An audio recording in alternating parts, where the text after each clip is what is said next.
dit à cet homme-là, il y a un sacrifice qui a été fait par quelqu'un qui a été crucifié à la croix, Jésus-Christ. Pas pour dire que la croix est devenue Jésus. Mais dis donc, venez donc me défier. Jésus place donc ses saints anges. Donc ce n'est pas qu'il est dans la croix. Si là il te trouve en train de dire, toi sauve-moi, toi,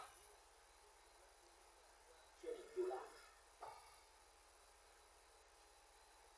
Et tu seras châtié par l'Éternel. Ce jour-là, tu vas brûler la croix. Parce que tu as fait de la croix comme Dieu. Est-ce que tu n'as pas compris les enseignements qu'on t'a donnés?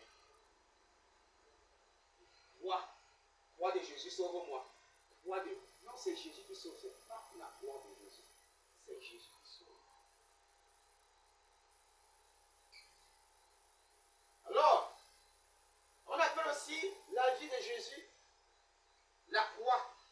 Parce que, mon frère, les gens qui ont crucifié là, sur ce bois, sous forme de croix, le bois croisé là, les gens ont souffert beaucoup pour les souffrances. Maintenant, Jésus regarde, lui, par la croix de ceux qui étaient souillés, qui étaient coupables. Lui marchait, il était persécuté. Toutes ces souffrances, apprend par le plus haut roi.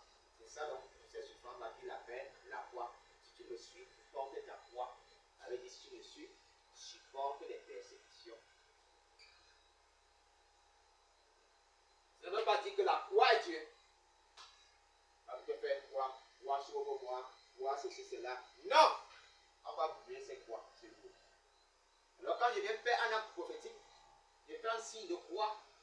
Si je te vois en train de dire croix, sauve-moi, je vais venir effacer tous ces signes de croix. Ça veut dire que tu n'as pas compris, c'est un acte prophétique.